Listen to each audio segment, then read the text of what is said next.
হরে কৃষ্ণ। এবার আমরা জেনে নেব এই একাদশীর মাহাত্ম্যের সম্পর্কে।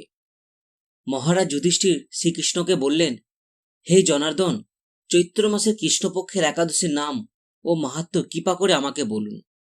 হে ধর্মরাজ যুধিষ্ঠির, আপনি ধর্ম বিষয়ক প্রশ্ন করেছেন। এই একাদশী সকলের সুখের আধার, সিদ্ধি প্রদানকারী ও পরম মঙ্গলময়, সমস্ত পাপ থেকে নিস্তার বা মোচন করে বলে এই পবিত্র একাদশী তিথি পাপমোচনী নামে প্রসিদ্ধ। রাজা মান্ধাত্তা একবার লোমস মুনিকে এই একাদশীর কথা জিজ্ঞাসা করেছিলেন। তার বর্ণিত সেই বিচিত্র উপাখ্যানটি আপনার কাছে বলছি, আপনি মনোযোগ দিয়ে তা শ্রবণ করুন। প্রাচীনকালে অতি মনোরম চৈত্ররথ পুষ্প উদ্যানে মুনিগণ বহু বছর ধরে তপস্যা করতেন। একসময় মেধাবী নামে এক ঋষিমুনি সেখানে তপস্যা করেছিলেন।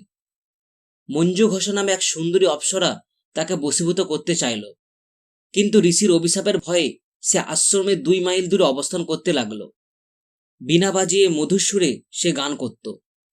একদিন মঞ্জু ঘোষা মেধাবীকে দেখে কামবানে পীড়িতা হলেন। এইদিকে ঋষি মেধাবীও অপ্সরার অনুপম সৌন্দর্য দেখে মুগ্ধ হন।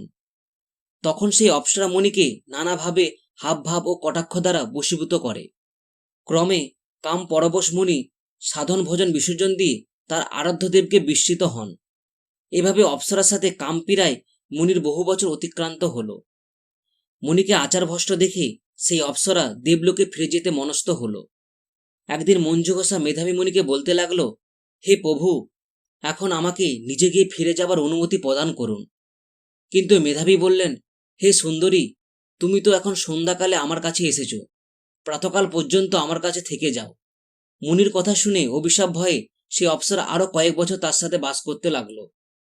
এইভাবে বহু বছর, প্রায় 55 বছর 9 মাস 7 দিন অতিবাহিত হলো। দীর্ঘকাল অপ্সরা সহবাসে থাকলেও মেধাবীর কাছে তা অর্ধরাত্রি বলে মনে হলো।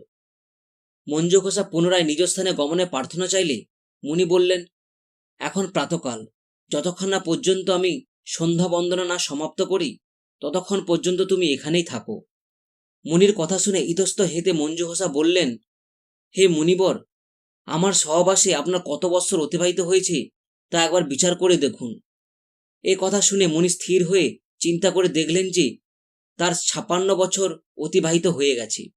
মুনি তখন মঞ্জু ঘোষার প্রতি ক্রোধ পরবশ হয়ে বললেন, হে পাপিষ্ঠ, দুরাচারিণী, তপস্যার ক্ষয়কারী, তোমাকে ধিক, তুমি পিশাচী হও।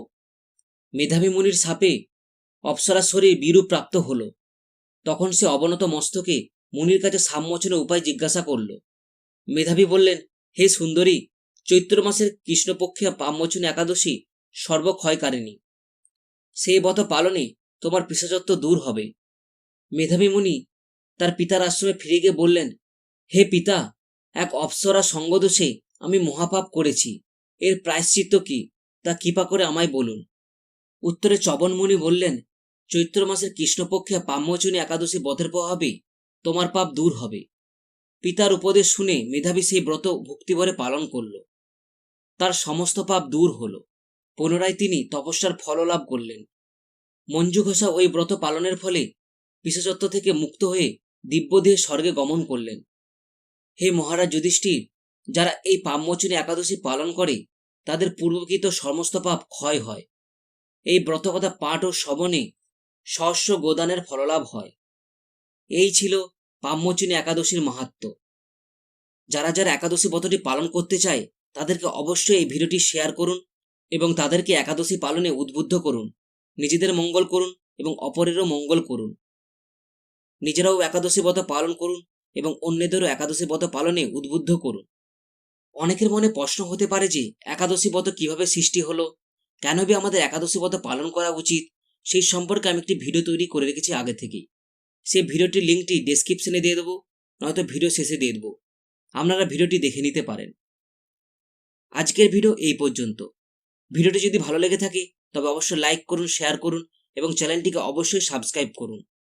প্রত্যেক দিন হরে কৃষ্ণ মহামন্ত্র জপ করুন। ভালো থাকুন, সুস্থ থাকুন। হরে কৃষ্ণ। জয় শিল প্রভুপাদ কি জয়।